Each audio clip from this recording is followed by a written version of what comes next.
Let's begin, pal.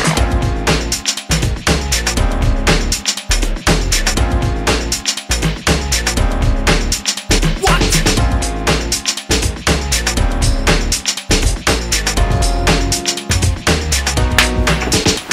3, 2, 1. What's up? Hi. We are here on the Undefeated by Choice podcast, brought to you by Still Fist. We're here with Brittney Guillemin. Good job. Did I do it right? We talked so much in between when you told me your last name to when I sat down that I was like, oh shit. We practiced a couple times. You did good. You did good. It's French. It's French. We went on a tirade of New Orleans because we're both Saints fans and there's a huge French influence there. So we've had pretty much already a full interview. That's fine. Before you even sat down. We're fine. There's lots to talk about. But we're here to talk about one thing in particular. March 22nd, you got a fight coming up against? Yes, I do. Sadie Ault. Yes. Yes. Well, before we get into Sadie, we're gonna dig deep and see what you know about her and see what you're anticipating. But before we do that, obviously you just got out of training. I just got done with training. I did. We're both sweaty and stinky, but I was able to get a shower in before you. My hands, I washed them, but I can still smell my gloves. Yeah. But it's fine. It's fine. No, You're over there. Stay over there. I got Irish. I smell like Irish. So stay in your lane, and you won't smell me. So how is training going? It's amazing. Like I feel more prepared for this fight than I think I have for any of my fights in the past. Like in more than just like a physical way, I feel like mentally, I'm mentally stronger and tougher than I've been. I feel like my training camps, like so. In November 16th, I fought for Tough Enough under Randy Couture's card for his military fundraiser. And I just kind of came out of that fight, and Aldo's like, hey, you want to fight for a belt? I was like, hey, of course. Yeah. Thanks. Yes, sign me up, please. What am I in this for? And so I just kind of kept the ball rolling. And, like, my philosophy is always kind of just stay in shape so I don't have to get in shape. I just stay ready. And like fitness has always been a passion. I'm a personal trainer, and I'm a little bit of a fitness addict. It's how I run away from my problems. I think I don't know. I get it. I don't put it like that though. I don't say I'm running away from my problems. I'm just like I want to be healthy. We'll call it whatever it is. But no, so I just kind of like kept the ball rolling and went on with like I feel strong, I feel fast, I feel like my endurance is like the best it's ever been. I train almost 4 hours a day, if not more. Like it's kind of intense. It's kind of nuts. I'm actually looking forward to, this is going to be my last week of super hard training and then rest, recover, relax. And so how do you break that all up? I mean, so you're doing 4 hours of training. How much is spent conditioning, how much is spent weightlifting, how much is, or strength or whatever you want to do, and how much is spent technique and then sparring? So it I like to listen to my body. And when it gets closer to fight time, I go down a little bit on my weights, my strength training, because like I love weight training. I love lifting heavy. I love being strong. I love being able to throw people around and pick people up and do all that good stuff, but it slows you down a lot. So, during fight camp, I do a lot of strength and conditioning. I try to go do strength and conditioning in the morning.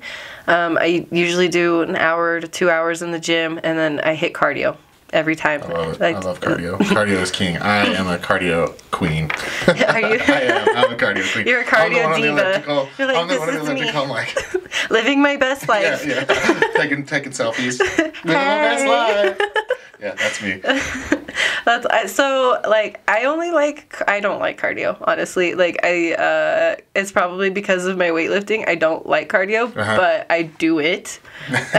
I force myself to, and I feel like that's actually what makes me really mentally tough, because I'm really capable of pushing through things I do not want to do. Yeah. I actually just had an experience. I went out to the 303 gym where Rose Namajunas trains, got invited out by her coaches. I got to work with Pat Berry, Travis Bazile, Trevor Whitman, those guys. Those legends. Just those guys.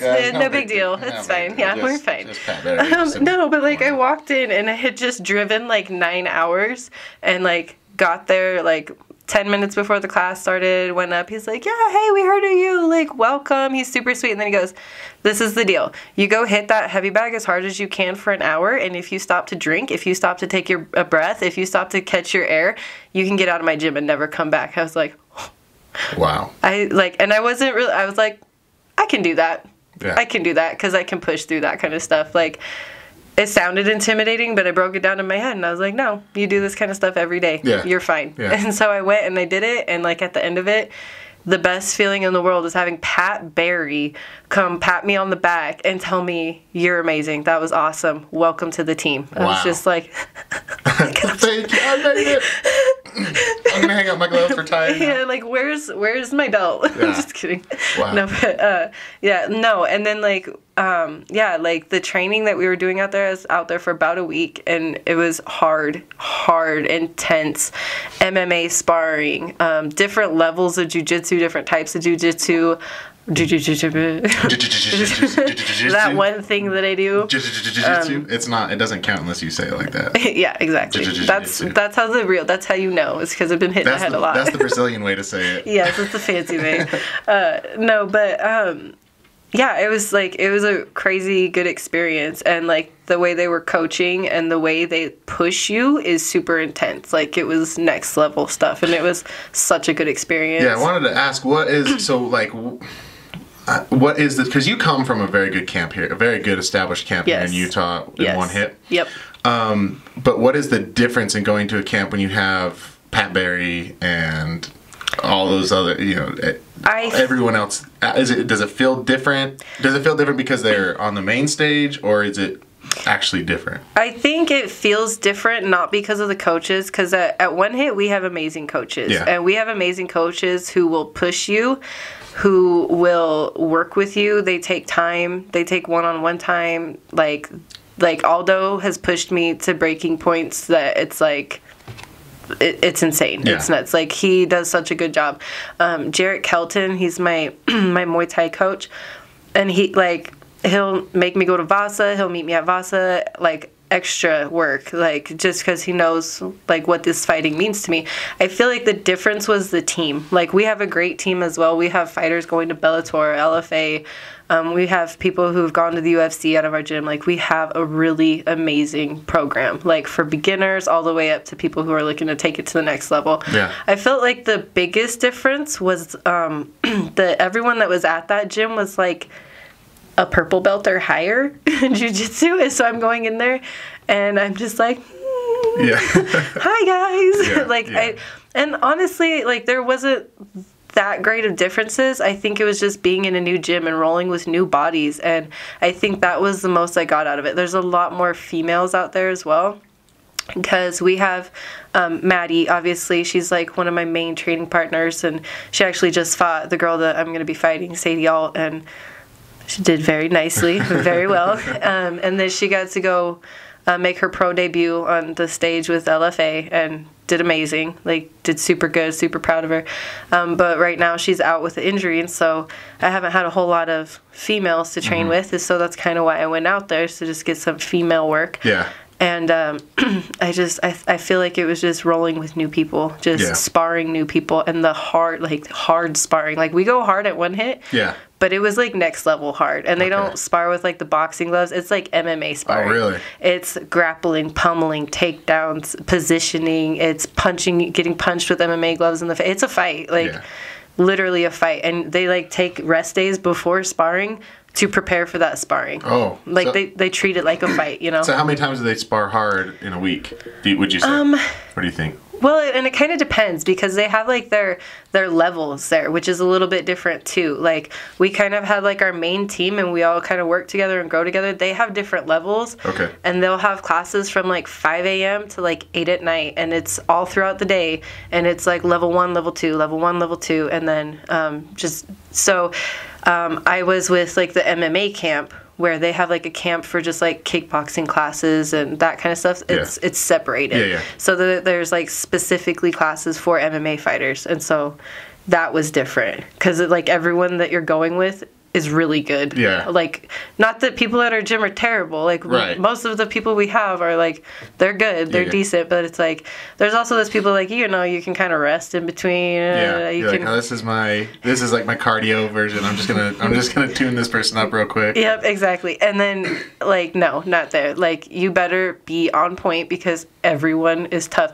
And the other thing, too, was, like, we were hitting each other. Like, we were doing a ground and pound, and I got one of the girls that I was sparring with, got a takedown, got her on the ground, and I was, you know, hitting her in the face, doing a ground and pound, and he comes by and he's like, harder, hit her harder, make her respect you. I'm like, oh my god, like okay, like am I trying to get the knockout here? Yeah. Like what are we going for? Like yeah. So that was cool. It was just super intense. It was like a different intensity. It was fun. Well, that's as we were talking earlier. Like that's like I'm not a hard sparring guy. Yeah. Like I'm not. Well, I don't know, because it's funny. I have some people, like I have a few, like when me and Eric Munoz, when we spar, we're trying to kill each other. Yep.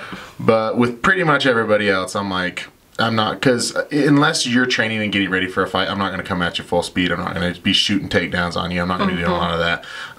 And so a camp like that would be a nightmare for me.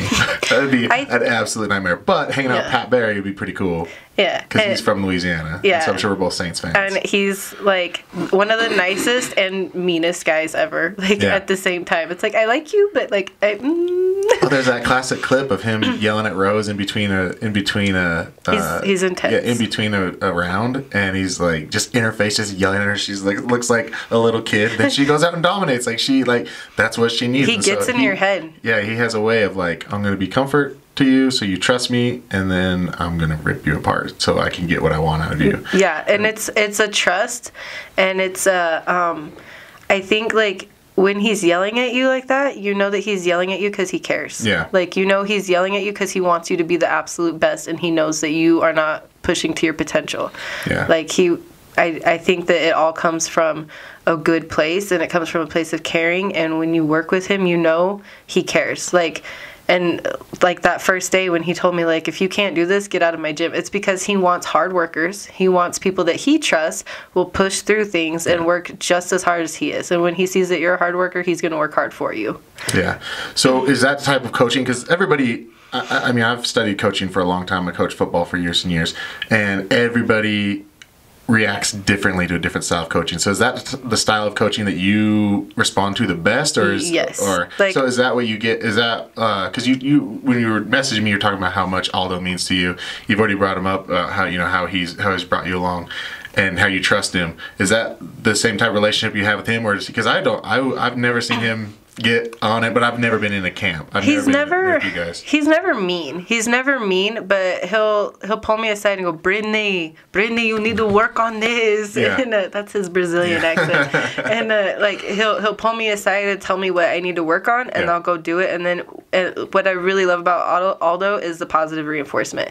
When I'm doing something right, he's like, beautiful, like that's perfect. Yeah. And then like if I'm doing something wrong, he's not very aggressive, but he'll go, you want to go pro? Like, he's serious, you know what I mean? Like, you want to go pro? You want this to happen? You want this to happen? You need to do this. Like, and so he has that. Jarrett's more of my, like, he's more blunt. Yeah. Like, bite down on your fucking mouthpiece and punch her in the face. I'm like, yes, coach. Thank you, coach. Yeah. And so like, it's, I think at one hit, like, we have a really good variety. Like, we get coached many different styles, and I think Aldo creates a lot of diversity because people get coached differently and they respond differently to different things. What I really love about him too is he's very patient, and he's very, like, he'll listen to your concerns, he'll listen to what's stressing you out, and he's always super good about advice, talking you through what you need to work on, what we need to do, like, what's the plan of action, like, where are we going to go from here? And so that's super helpful. He gives you a lot to think about. I've always had a great respect for you guys over at One Hit, simply because we beat you up. Because what? We beat you up. Because I get knocked out by your teammates. No, because you guys have been one of those camps that opened their doors to us. I've mentioned this quite a few times on the podcast, but after Pat passed away, a lot of gyms just kind of gave us an open door policy. They were like, hey, like, you lost your leader, and we know you guys want to stick together. We know you guys are a family, and you guys, can't all come to this camp or come to that camp. So they've kind of opened their doors. So like Eric Munoz is trained out there with you guys quite a bit. I know Joe Flores is now out there with you guys, and but I've never felt there's some camps you feel that tension with, or you feel like the competition with, but with One Hit, you guys they've always been super respectful to us that came from Pat Reeves, and so I've always been grateful and just appreciative of you guys. I've actually never been out there because they're like, dude, they're killers. Like every single one's trying to knock you out, and I'm like, man, I'm trying to save this thing. I'm trying to keep this thing fresh. I'm trying to build something here, and I gotta have my brain. So I haven't been out there too much with you guys, but I've always respected the One Hit fighters, and so I'm glad to hear you guys got great coaches out there. I love Jarrett. Without him knowing it, I call him Mr. Smooth because he's the very suave. He's the smoothest man suave on the planet. Just just the way the words roll off his tongue. I'm like, am I in love with you? Damn. Am I in love with you? You are a beautiful man. No, I love Jarrett, and like honestly, Jarrett and I, like, we're super close. Like he's like you said, it's like you train with these people. Like I've cried in front of these people. I've bled in front of these people. I've been beat up. They've watched me grow. They've watched my successes. They've watched my failures. Like, that's family. Yeah. It's family. And they're always there. Always. They're always there every day. No matter what. I called Jarrett last night because I just had a rough weekend. You were so nervous about this interview? It was all the interview. It was all the interview. No, I had a rough weekend, and I just needed to, like, focus, and I just called him. I'm like, hey, let's go hit mitts. It was like, I swear, like 8:30 at night. He's like, all right. Oh, all right. wow. I heard him in his BMW turn around, head to the gym for me, and he's like, I got you. Like, don't think of whatever stressed you out, postpone it after the fight. And I'm like, cool. Like, it's family. Yeah. Like, they'll literally drop everything. And I've heard people say, you don't want to think of your coaches as family because they can manipulate your feelings, or there's drama. And we've never had drama at One Hit. Like. Yeah. I mean, there's been people who cause drama, but they never last. Yeah. Like, it's like a family. When people come to our gym, like, we do spar hard. Like, we do. But there's also, like, a respect. Yeah. There's limits and there's respect. And honestly, I feel like the hard sparring and the times I've gotten beat up, I've broken my nose multiple times. I've had my orbital broken in 3 spots. I've had toes, fingers, like... I've had ribs broken. I just found out. Maybe that's why I don't go there. I don't have great health insurance, and so I don't know if it's expensive. I mean, I have health insurance. It's not great. I don't want to be orbital bone. So, like, every bone I've broken, I'm like, they're not going to do anything at the hospital for this anyway. Yeah. So, like, it hasn't cost that much. So, we're good. Yeah, I'm the same way. Cauliflower ear, I'll just drain it myself. My gosh. I just needle it. And then finally Eric was like, dude, just let him go. Just let it go. You're not going to drain him enough. Your ear's done. So that's what I was just telling you. The homie Casey Radden, he was like, don't you dare drain that. I'm like, it's so ugly. He's like, hey, someone messes with you in the streets, they're going to think twice. They're going to see your ears, they're going to think twice. I'm like, yeah, okay. All right. That's cool. They're going to be like, she can either wrestle or do jiu-jitsu, or, they're going to be afraid to go to the ground. She ain't going to be scared to get hit either, obviously. Yeah, she can take a hit, So I'm surprised you say your nose has been broken because it doesn't look broken. I mean, it's not terrible. It's been, like, crushed inwards. Yeah. Like, multiple times. But, like, it ain't bad. Yeah. Like, it's a little bit. Like, if you really stare hard, it is, but it's not bad. Like, I've been blessed. I'm not trying to get my nose broken. I'm not trying to get my nose broken. I have, like, a super high pain tolerance, I think, because when the first time I broke my nose, it was this huge, massive kid that just hit, like, a freaking train. Like, he hit so hard. And I was being Shark Tanked for a fight. And it was, like, 30 seconds into my second round. And it broke and just blood exploded oh my gosh. Don't break that. I'm so sorry. I told you I break everything on accident. I don't mean to. I got a spare. Okay.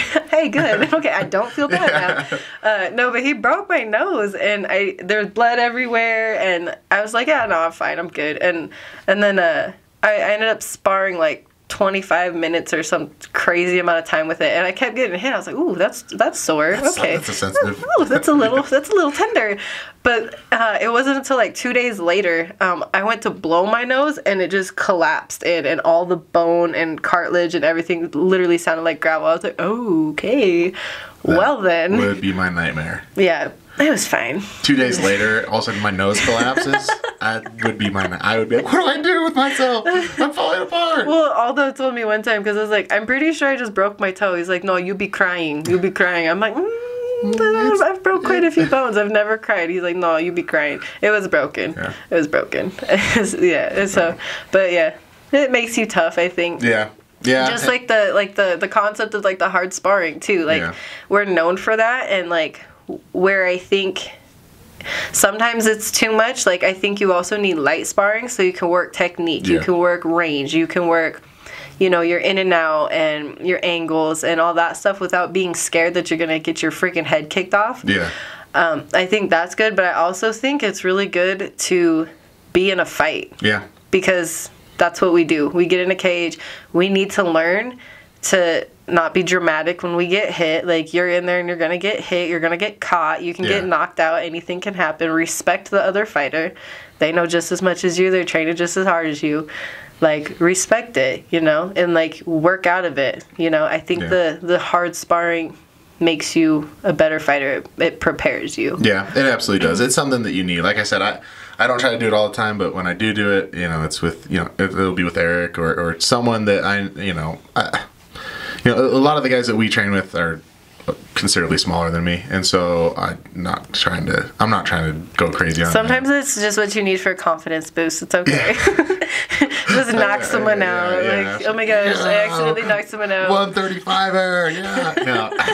No, there's a lot of, I've been tagged by a lot of 135ers, so they're quick. Fast. Yeah, they're like, scary fast. The little ones are the ones you gotta watch out for. Scary fast. I mean, today I was sparred with a 145er that almost put me to sleep. So I almost put a head kick. Well, you know who you are. I know who you are too. I feel like being, like, I'm always the smallest one. I've sparred someone smaller than me one time in my life, and I was like, no wonder you all can hit. Okay, like, I see what y'all are doing. You ain't better than me. You just got longer arms, and you can see everything. You have, like, this overhead drone view of everything that's going on. Like, so I was like, that's not even fair. But it also forces you to be creative. It forces you to, like, you learn to read your opponents really well. You learn to see where your openings are, and you're quick. Like, you have to be quick. And if you don't got the speed and you're not fast, like, you're going to get tagged out. You're in trouble. You better learn how to wrestle. Hey. So, you talked about staying in shape. Do you do much weight cutting for fights? Generally, yes. I only have a couple pounds to cut this. Really? Okay. Like, and you're 9 days away, so. Yeah, like, it ain't bad. I've kind of dropped weight gradually going through this, but, like, I like where I'm at because, like, in sparring, my cardio's great. My strength is amazing. Like, I feel stronger than I have any other fight camp, and I'm looking forward to not feeling tired, not feeling drained, not feeling like crazy.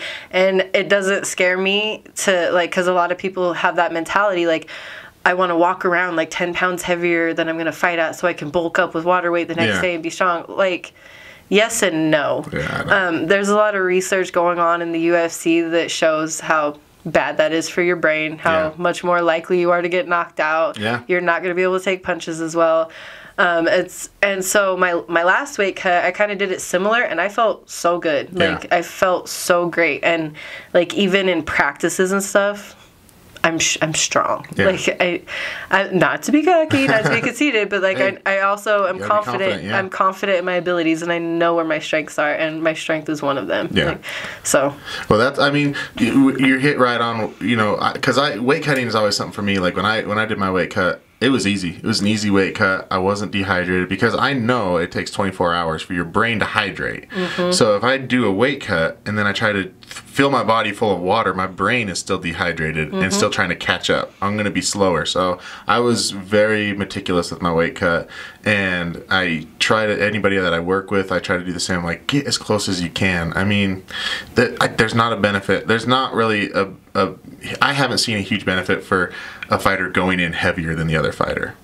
Well, and if you train right, you should be able to maintain your strength while getting closer to your weight, because naturally you're gonna be lifting less. You're not going to be doing as much strength. But if you're fighting and you're practicing and you're doing these things on a daily basis, you have that muscle memory. You have that strength in your body already. Like, keep it, lose the fat around it, and it's like your body is literally a machine. If you're eating right, if you're hydrated, if you're taking your vitamins, and if you're training right and correctly, if you're avoiding injuries, like, everything will be running like a well-oiled machine. Yeah. Like, everything will be a lot better. Yeah. Like, I feel bad for the people that, like, I cut weight in a sauna one time, and oh my gosh, like, I got an IV afterwards, and, like, I hated it. Yeah. Like, I'm tough, but I'm a wimp. I'm a wimp. With needles?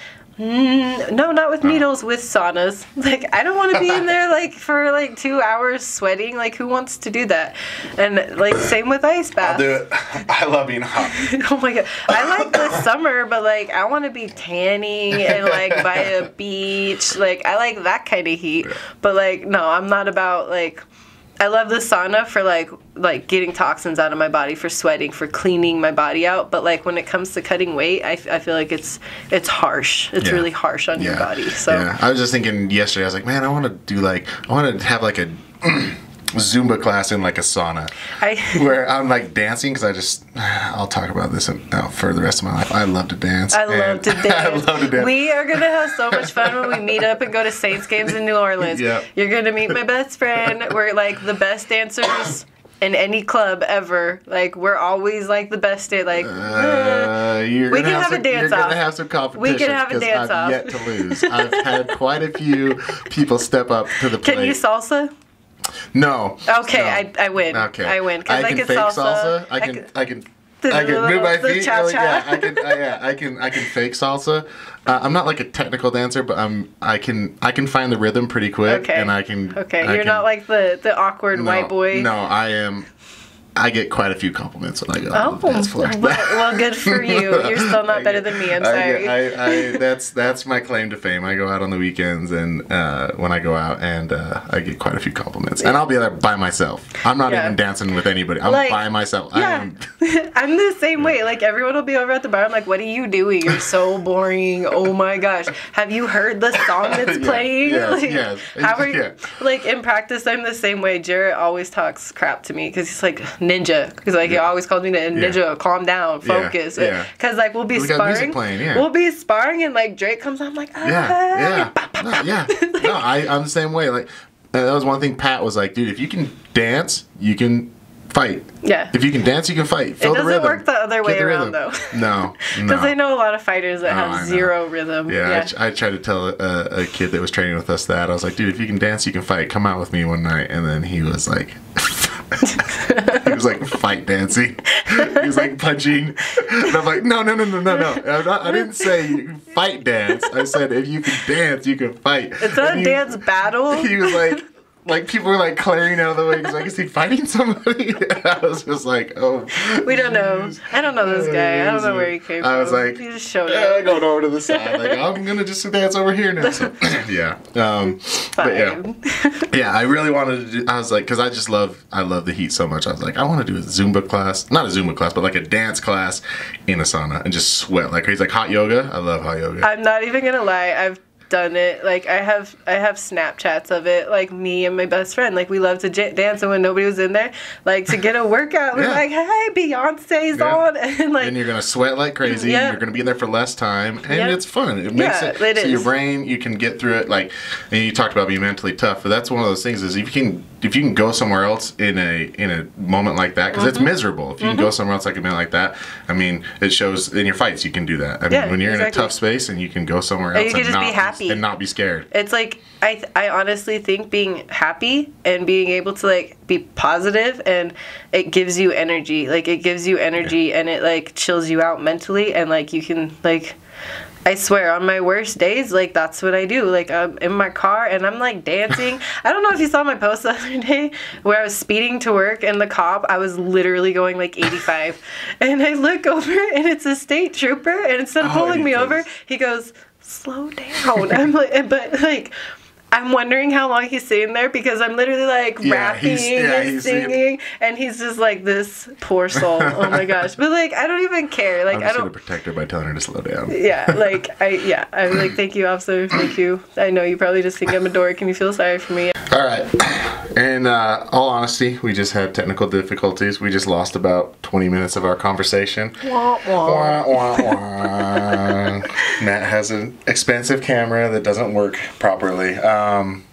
And I'm sure we just ended with you telling a funny cop story about getting pulled over, and then we missed a lot of good stuff. Yeah. Actually, I don't know how much we missed. We got right into women's MMA. Yeah. We started talking about the state of women's MMA. Oh, we missed all that good talk. Oh, you guys missed so much. You should have been there. You really should have been there. It was great. It's just a moment between us it really now. was. Talked about people, victim mentalities, and so forth. We just talked about, we both, it sounds like we've had kind of a similar upbringing, not always the best circumstances. And, for whatever reason, I said, I don't have a lot of patience for people with the victim mentality. And what I love about women's MMA is it's teaching women to be confident and not victims, and to defend themselves, and just it's more than just physically defend themselves, but to feel mentally when they walk into a room, I can control this room. And then I asked what you think the state of women's MMA is in today. I think it's growing. I think it's growing at a phenomenal rate. Like, you look at all the new up-and-coming female MMA fighters in the UFC, in LFA, and Invicta, and Bellator, and anywhere. Like, in boxing, in Muay Thai, like, in wrestling. So, I was an assistant coach up at Weber High School, and they're starting an all-girls wrestling team next year because they have enough women in the sport right now that it's blowing up. They have their own state competitions at the end of the season and stuff, and like, it's amazing.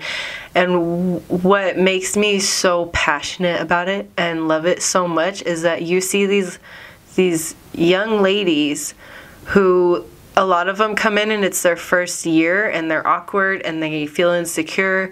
They feel insecure rolling with the boys. You can see a lack of confidence. By the end of the season, they walk around, they got their shoulders back, they got their head high, they know what they're doing, their grades are good in school, they know they're smart, they know they're tough, they know they can do things that they didn't think that they could do before. Yeah. And so I just love, I love that my daughters have examples, whether it's in MMA, whether it's in business, whether it's in school, whether it's in politics, that there's so many women doing so many amazing things, and our culture is kind of shifting. Like, I'm not a feminist. I'm not like an extreme feminist at all by any means, but I really because I don't think it's that big of an issue. I work in a male-dominated field, and I've never had anybody be like, you can't do this because you're a woman. I will outlift you. Yeah. I will outrun you. Yeah. I will outwork you. I will be the hardest worker in this room, and I get what I earn. And I'm complete same. I hate the victim mentality. I don't know if a lot of people know this. I was in a really physically abusive marriage for 10 years. And there was something in my head one day that was just like, you don't deserve this, and you're better than this, and your kids are better than this, and you can get out of this. You don't need to be scared. Whatever. It's going to be hard, and it's going to be scary, but whatever. Yeah. You've done hard things before. You can do this. And it's been hard. It's been insanely hard. And I'm a single mom of 5 kids, and I do it by myself. I pay my own bills. I take care of my kids myself. I also train. I also smash my freaking goals. I smash the crap out of them. Yeah. And at the end of the day, I just look at myself and what I'm doing, and I'm like, okay, maybe I'm not where I want to be financially. Maybe I'm not where I want to be yet with my business, with my goals. Maybe I'm not where I want to be with my MMA career, but every day I'm getting better. Yeah. And it makes you confident. And I think you look at a lot of MMA fighters that they come from similar backgrounds where they've had to just fight and claw and scratch their way to the top, and they're doing it. And it gives women, I think women everywhere should be fascinated by that. Yeah. It doesn't matter what your circumstances are. It doesn't matter. It doesn't matter if there's your boss or your husband or your boyfriend or your family. Like, it does not matter. You are in control of your circumstances. You are in control of your life. If you don't like it, change it. Yeah. Like, you are completely capable. Yeah. I've always said that since I started doing MMA or training MMA. I've always said, like, I'll never force my daughter to be a fighter, but I will force her to do MMA, to just some sort of discipline. I grew up doing karate, and it was a discipline that I learned at a really young age, and it's just the confidence that I had. I mean, I was overweight. I was 280 pounds after high school, but I always had a confidence to me because I learned it at a young age to be confident in yourself, and martial arts, and so martial arts gave that to me. I feel. I mean, I played football, but I don't feel like I got it from football. I feel like I got it from martial arts at a very young age, and then. If that's something I want my daughter to have, I don't want her to ever feel like a victim. I don't want her to ever feel like, she's lesser than anybody, or that her circumstances as being born as a woman gives her any less of an opportunity to do something. So I always am supportive of women's MMA. I love what you guys are doing. Like I said, I mean, this card coming up March 22nd is huge. And we got 4 women fighters, all for title. 4 women fight, 2 women fights, all for title. That's awesome. Like, that's exciting. That's and we all know that the women steal the show every week in and week out. They're vicious. Yeah. They're meaner than the men. Yeah. I look at the men's fights sometimes, like, you guys like sit there and feel each other out. Like, women come in just like, wah, bah, bah, Yeah. bah, bah, bah, like Yeah. they have something to prove. Yeah. And so, like, it's a fight every time. Weekend Every time. every month. Every time I watch a women's fight, I'm like, yep, that just stole the card. That was the fight. Yep. You have Amanda Nunes just running through everybody. She's amazing. You have Valentina Shevchenko, who is probably the most technical fighter I've ever seen. Yeah. My favorite fighter, and it's funny, people are like, who's your favorite fighter? I'll be like, Claudia Gadelha every time. And they're like, yeah, but out of the guys, I'm like, no, she's my favorite fighter. Like, and it doesn't matter if she's a woman. Yeah. She's amazing. Yeah. She's talented. And it's my goal to one day get her on my show because she's my favorite fighter of all time. That's awesome. She actually said she would one time. Oh my gosh. Yeah, I posted on Instagram when I was in Vegas. Deal. When I was in Vegas, I was like, I'm looking for Claudia. I want her to come on my podcast. And she's like, I'll do it. And we talked back and forth for a while. But then I was like, you got to come out to Utah to come on my show because that's where my studio is. And she's like, I don't know where Utah is. And I'm like, it's the next state over. It's like right next door. Yeah, so yeah, we kind of lost communication, but I'll get it back. I'll get her back. She's my favorite fighter of all time. Get her back. And it's because of she has that grind. Like, she's a wrestler. She didn't grow up wrestling. Like, just something that she learned, and I love that. I love that like, I grew up doing karate, so when I step in the cage, a lot of my stuff goes back to my roots. A lot of you women did not grow up doing this stuff, and yet you do it just as good as if you'd done it your whole life, and that's what I love about it. That's why I love it so much. I support it so much. So, speaking of this entire thing, you've got a fight coming up. I do. You've got a fight with Sadie Ault. What do you know about her? What strengths do you see her having? Where do you think you're beating her? How do you see yourself winning the fight? She is she's a very good boxer. She comes straight forward with lots of straight punches, and so I'm not like other people. Like, I don't like to sit there and overanalyze and come up with plans. Yeah. Like, I feel like I fight how I spar, and I feel like I'm very well-rounded, and I feel like I can dominate wherever. Like, I think the key to winning this fight is just going to be, I don't want to give you my secrets. I don't have to give you secrets. I don't want to give you my secrets. I just say, I'm just asking at the end, like, when the ref is pulling you apart, are you just... I'm winning. Okay. You're not going to give me anything. You're not going to give me anything. I respect that. Just so you know. I respect it. Like, whatever, like, I'm ready for whatever. I'm ready for whatever she has to throw at me, which I'm assuming is going to be some punches. And if it goes to the ground, we're going to go to the ground and bang it out on the ground. That's what she said. You said it, not me. I apologize. I tell dirty jokes. No, like, when I research a fighter, I'm not one to sit there and overanalyze. I'll watch their fights a couple times. I'll watch what they do. I'll get a general idea of what I have to look forward to. I'll talk to people who have fought them, or people, and honestly, I don't go looking for that. People will come up to me and be like, hey, this, and this. I'm like, hey, I'll do it for you. Yeah. What up? Thank you. Thank you. But, like, I really don't like to try to dwell on that. Like, I like to prepare myself for anything. I like to know that I'm confident on the ground. I'm confident standing up. I'm confident against the cage. I'm confident wherever this goes. And so, like, take your pick. Yeah. You know, like, and that's how I feel about it. Mm-hmm. Like, I feel very confident in all of my abilities. I've fought women at a different caliber. Like, I've fought some very tough women. And who have good records, who have gone on to do amazing things with their careers as well. And so I just, you know, like, I feel like I'm prepared for anything at this point. And when I watch my opponents, or when I study them, like I said, I just like to get that general idea of, like, okay, this is what I can basically expect. And then just work on myself, work on my strengths. Work on, how am I going to control this fight? It's not her fight. This is my fight. How am I going to control it? How am I going to win? And kind of go from there. And so, yeah. I like it. I like it. That's my secret. No, I like it. I mean, for me, I'm always like, any fighter, I mean, I don't like overconfidence. I don't like underconfidence. Mm-hmm. I don't like them being like, ooh.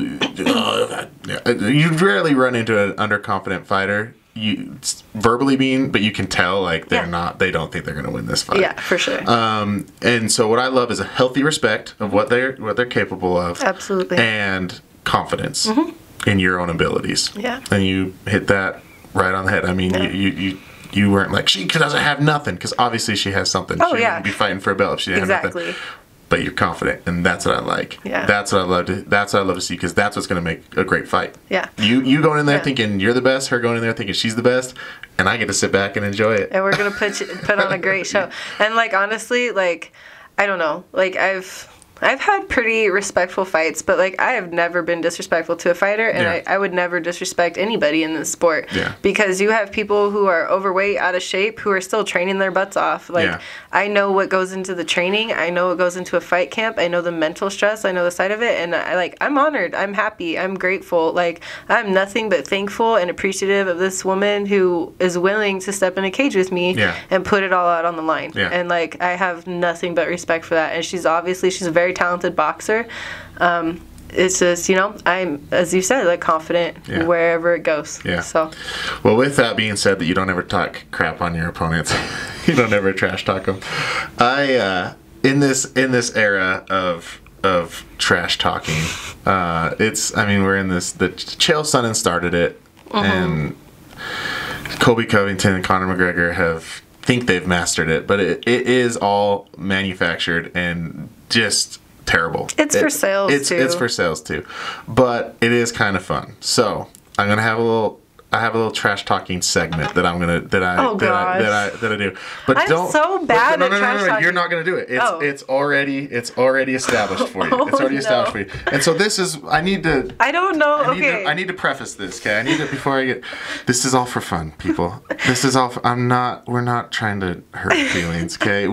Everybody. I swear I'm like the nicest person. I don't mean anything negative. Everybody gets an opportunity to do this. So Sadie's gonna get an opportunity to do this back to you. It's all for fun.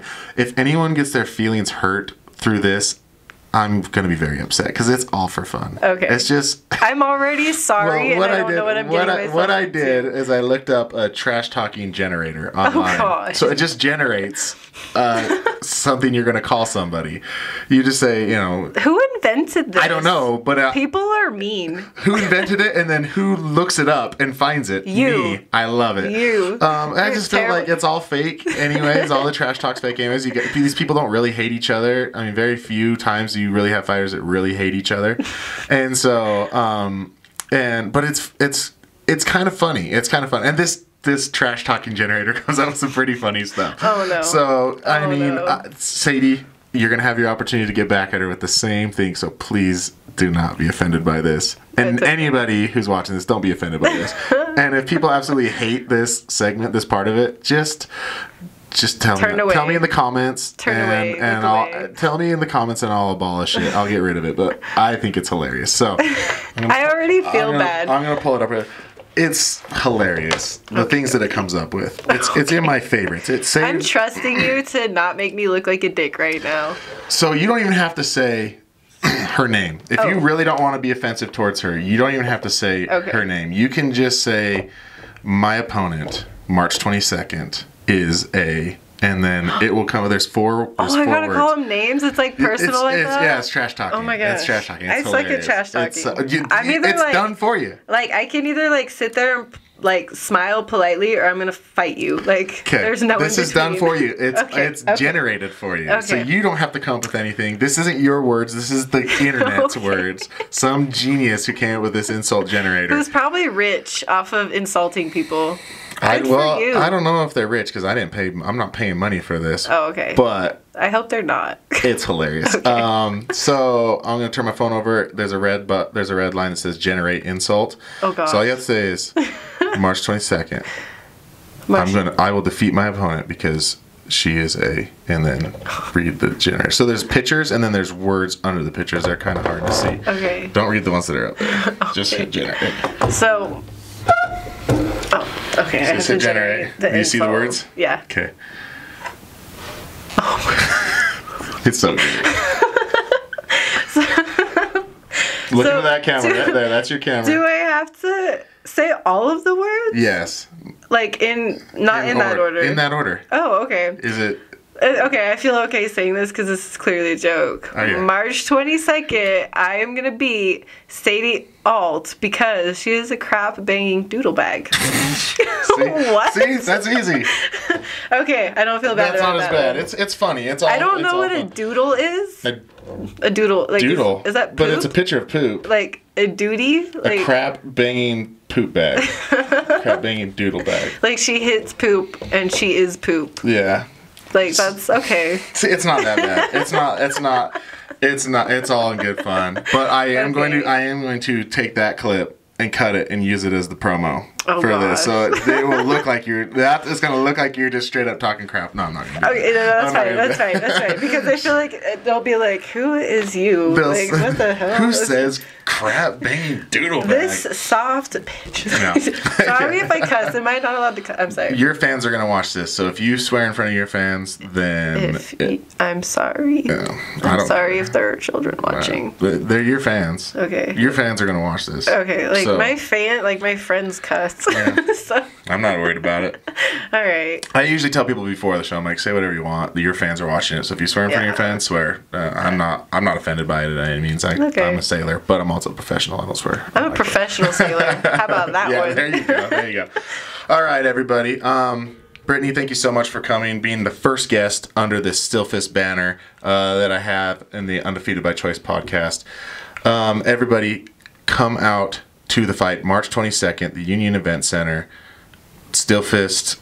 It's gonna be a great show. It's gonna be a banger. Like we have so many people from our gym on that card, and like the card, like I'm thankful and honored. Like thank you, Kevin. Thank you, Pat, for like choosing me to be on this card because it's gonna be amazing. And thank you, Kevin. Thank you, Pat, for giving me a job. Hey, letting me do what I love, interviewing fighters. So again. Come out to the fight. Do not miss this fight. Do not miss the card after that. I'm going to be promoting that one too because that one's a good one too. Again, more fighters from your camp. Yep. But do you have anything else you want to share? Anything else you want to plug? You want to thank your sponsors? Yeah. Yes. Huge shout out to Damage Plan Athletics. Hooking it up with the shirts and the gear, my fight gear, posters, all that good stuff. One Hit, obviously, Aldo, all the time, and the work he's been putting into me. Jarrett Kelton and the Bang Muay Thai System. I'm sorry. How dare you? It's my sponsors texting me, okay? Thank you to Jarrett, the Bang Muay Thai program. Thank you to the 303 gym out in Denver for having me for this fight camp. Thank you to John, my boyfriend, who's like amazing. Like I can't even express the amount of support I have. Thank you to all my fans. Like I can't tell you how many people message me and email me or DM me and like, you know, you get the creepers once in a while, but like for the most part, like I'm sorry that I don't respond to you guys. Like I'm just so focused on training. I promise when I'm done with this fight I'll respond to the ones that aren't creepy. Just don't be creepy. Don't be creepy. Stop being creepy, guys. Yeah. But like to all my fans, seriously, like your positive messages, your positive vibes, like I love it. Like I'm so appreciative, and I can't say enough how much I appreciate you. Thank you for having me on your podcast. Thank you for being here. I It's appreciate fun. it. All right, everybody. You know what time it is. Time to close up shop. We out. Thank you. Be here March 22nd. Do not miss this. Be good to yourself. Be good to each other. I love you.